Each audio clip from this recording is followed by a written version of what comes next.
Sir in case వాళ్ళని Iran పెంచలేక, Iran యుద్ధం పోషించలేక. వల్ల ఇరాన్ యుద్ధం వల్ల ఏర్పడినటువంటి ఈ జియోపొలిటికల్ ఇన్స్టెబిలిటీని అడ్డం పెట్టుకొని పాక్ ఏదైనా క్రాస్ బార్డర్ మిస్అడ్వెంచర్కి కనుక పాల్పడితే ఇండియా ఇచ్చేటువంటి రిటాలియేషన్ ఏ రేంజ్లో ఉంటుంది అనుకోవచ్చు?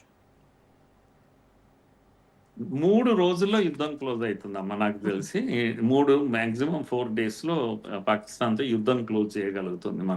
మనకు అంతకన్నా ఎక్కువ సమయం పట్టదు. మీరు ఒక మాట జస్ట్ 2 డేస్ బ్యాక్ అనుకుంటాను. ముంబైలో మన యొక్క నేవీ ఏవో పురస్కార ఉత్సవాలు జరిగాయి ముంబైలో. నావికాదళం యొక్క దీంట్లో మన అడ్మిరల్ చీఫ్ దినేష్ త్రిపాఠి అని చెప్పేసి ఆయన మాట్లాడుతూ నేవీ వాళ్ళని అడ్రస్ చేస్తూ ఆయన చెప్పాడు, చాలా సంచలనమైన ఇది చేశాడు, కామెంట్ చేశాడు. పహల్గామ్ యుద్ధంలో ఇంతవరకు మనకు బయటికి రాలేదు కానీ యాక్చువల్గా మనము యుద్ధం క్లోజ్ చేసే ముందు ఒక గంట 2 గంటలు యుద్ధం కంటిన్యూ అయితే అది ఫుల్ ఫ్లెడ్జ్ యుద్ధంగా మారేది అని. 3 దళాలు కూడా, త్రివిధ దళాలు ప్రిపేర్గా ఉన్నాయి అని.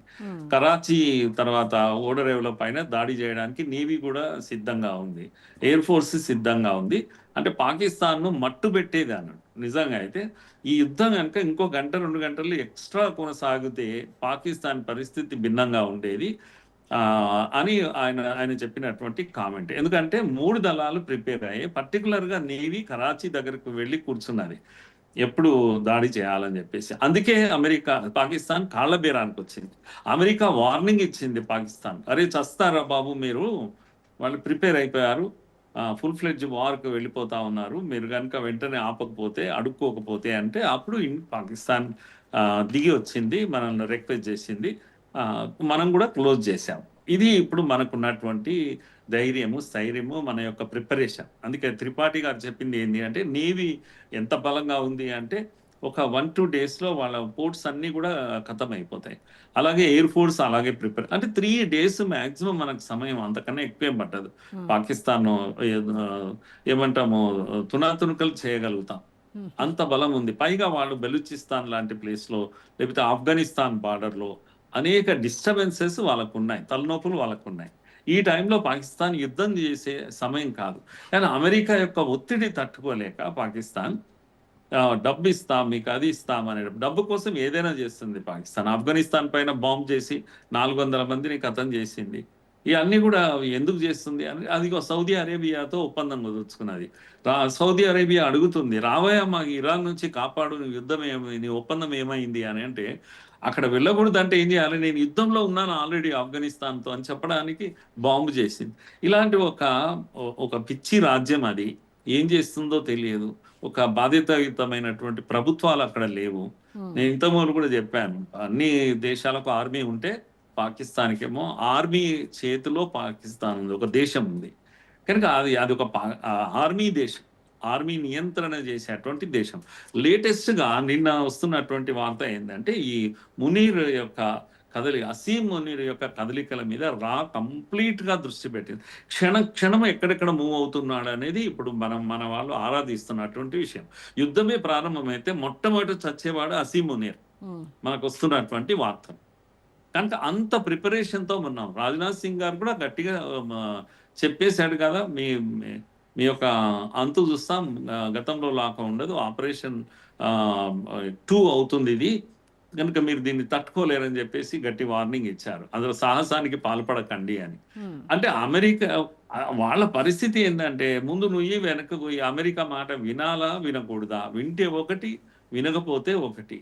ఇలాంటి ఒక దుర్భర పరిస్థితుల్లో ఎప్పుడైనా తప్పదమ్మా. ఒక ఇండిసిప్లిన్ ఒక వ్యక్తి అయినా సరే, ఒక కంట్రీ అయినా సరే, తమకంటూ ఒక పర్సనల్ ఒక స్టాండ్ లేనప్పుడు ఎవరో చెప్పినట్లు వినడం, ఎవరి కోసమో పనిచేయడం, తర్వాత టెర్రర్ గ్రూప్స్ను పెంచి పోషించడం. నిన్న కూడా మనకు మహమ్మద్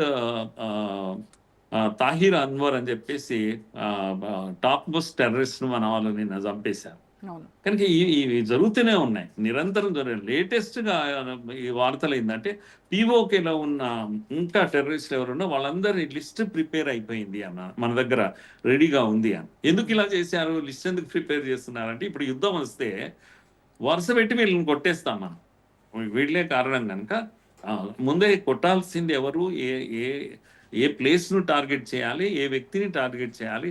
ఇదంతా ప్రిపేర్ అయ్యి ఉంది ఇండియా కూడా. హ్మ్. కనుక కష్టమొస్తే పాకిస్తాన్‌కే కష్టమొస్తుంది గానీ, మనకైతే ఒరిగేదేం లేదు. కానీ పాకిస్తాన్ ఒకటే ఏంటంటే సమస్య. మా దగ్గర ఉగ్రవాదులు ఉన్నారు. ఆ ఉగ్రవాదాన్ని పెంచి మేము పోషిస్తున్నాము అని ఓపెన్‌గా అడ్మిట్ అవుతున్నారు.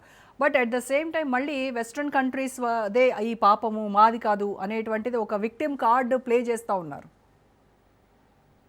యెస్. అది అందుకే వాడి ఒత్తిడి అది బయటపడుతుంది. అమెరికా వీళ్ళ యొక్క ఒత్తిడి ఎలా ఉంది అనే విషయాన్ని ఇదంతా పాపం వెస్టర్న్ కంట్రీసే అనే మాటలోనే వాళ్ళ యొక్క నిస్సహాయత అర్థమవుతుంది. అవునా అని ఒప్పుకుంటున్నారు. మా దగ్గర ఉన్నాయి టెర్రర్ గ్రూప్‌లు ఉన్నాయి. ఎందుకంటే టెర్రరిజం తోటి ఇబ్బంది పడుతున్నది ఇప్పుడు పాకిస్తాన్ గూడా. పాకిస్తాన్‌లో ఆహ్, ఆహ్, టెర్రర్ యాక్షన్స్ ఉన్నాయి. పేలుళ్లు జరుగుతా ఉన్నాయి. హ్మ్. ఆఫ్ఘనిస్తాన్ సంబంధించిన టెర్రర్ గ్రూప్స్ అక్కడ పనిచేస్తున్నాయి.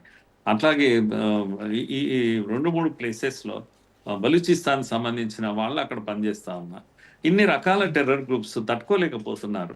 అదేమంటాం పామును పాలు పోసి పెంచినట్టే ఉంది. కాటేయక తప్పదు పామన్నప్పుడు. టెర్రర్ గ్రూప్స్ కూడా అంతే గదా!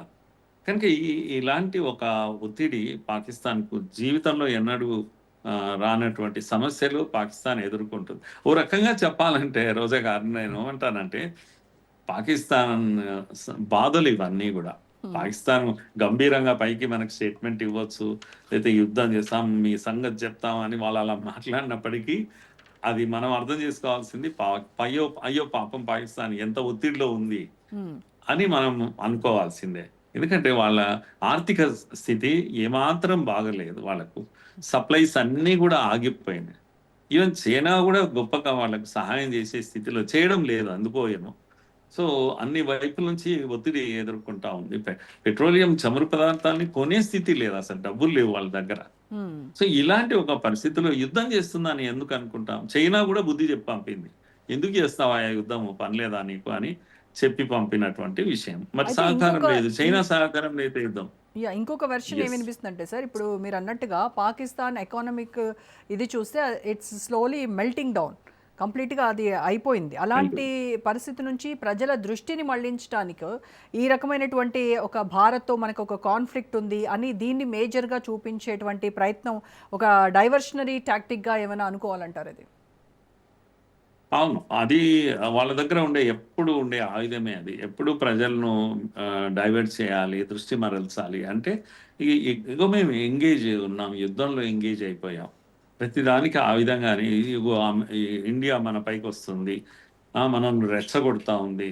ఏ క్షణమైనా ఇండియా మన పైన దాడి చేయొచ్చు. అలాంటి ఒక అభూత కల్పన ప్రజల ముందు పెట్టడము. అలా ఎంగేజ్ చేయడం. ప్రజల్లో మెంటల్లీ వాళ్ళను ఎంగేజ్ చేయడం. సమస్యలున్నాయి. అవును. హ్మ్. ఉన్నాయి. యుద్ధంలో ఉన్నాం. మనం కొన్ని రోజులు మీరు తట్టుకోండి అనేటువంటి ఒక మెసేజ్ ఇది. అనేక సమస్యలు ఇతరత్ర ఆర్థిక సమస్యలున్నప్పటికీ కూడా ఎప్పుడూ వాళ్ళు కోరుకునేది యుద్ధంతో ఎంగేజ్ చేయడము, భారత్‌తో ఎంగేజ్ కావడము, గిల్లి గజ్జాలు పెట్టుకోవడము, ఎవరో ఇద్దరు టెర్రరిస్ట్‌లను సూసైడ్ బాంబర్స్‌ను పంపడము, గొడవ చేయడము. కనుక ఎ ఎ ఎ ఎన్ని ఎన్ని ఎన్ని చేశారమ్మా మన దగ్గరనే ఎన్ని యుద్ధాలు చేశారు మనం. గుర్తు మీరు మీరు చెప్పారు ఇంతకు ముందు చెప్తున్నప్పుడు ఊరి పైన ఈ గతంలో లాగా లేదు మన దగ్గర అవును. ప్రభుత్వం. ఉరి పైన దాడి చేస్తే సర్జికల్ స్ట్రైక్ చేశాము. తర్వాత పుల్వామా చేస్తే వైమానిక దాడులు చేశాము. పెహల్గాం చేస్తే ఆపరేషన్ సింధూర్ చేశాం. అంటే మీరు చేశారంటే ఇప్పుడు ఊరుకునేది లేదు అనే ఒక మెసేజ్ ఉంది. గతంలో బాంబే పైన దాడి జరిగినా, లేతే పార్లమెంట్ పైన దాడి జరిగినా, ఇంకెక్కడ పెద్ద పెద్ద దాడులు రైళ్ళ పైన వీటిపైన జరిగినా, ఇక్కడి నుంచి స్పందననే ఉండేది కాదు. వాళ్ళకి ఆ గ్యారంటీ ఉండేది. హ్మ్. అంత పెద్ద దాడి ఎప్పుడైనా ఒక దేశం ఊరుకుంటుందా అండి? మన ఆర్థిక రాజధాని ముంబయి 3 రోజులు వాళ్ళ కబ్జాలో పెట్టారు. ప్రపంచం సినిమాని చూసినట్టు చూసింది టీవీల్లో. అది హ్మ్. అది పరువు కాదా? ఇంత పెద్ద దేశం యొక్క పరువు తీసుకోవడం కాదా? ఉండొచ్చు 10 మంది టెర్రరిస్ట్‌లొచ్చి చేసిండొచ్చు గానీ, అది మన పరువు పోయినట్టు. పాకిస్తాన్ నుంచి నేరుగా వస్తున్నారు. షిప్‌లో వచ్చారు, చేశారు. హ్మ్. చేసినప్పుడు పాకిస్తాన్‌ను మనం దెబ్బతీయకపోతే, డైరెక్ట్‌గా యుద్ధం చేయలేకపోతే, ఎంత బలహీనత ఒక రాష్ట్రం అంత లేదు పాకిస్తాన్. అప్పుడు కరెక్ట్. యుద్ధం చేయకపోవడం వల్లనే పాకిస్తాన్ ఈరోజు ఇంతగా బరి తెగించింది. ఇప్పుడు మనం రెగ్యులర్‌గా చేస్తున్నాం గనక పాకిస్తాన్ ఆ సాహసం చేయదు. చేస్తే మాత్రం ఇప్పుడు దాని పరిస్థితి మరింత అధ్వానంగా ఉంటుంది. కరెక్ట్.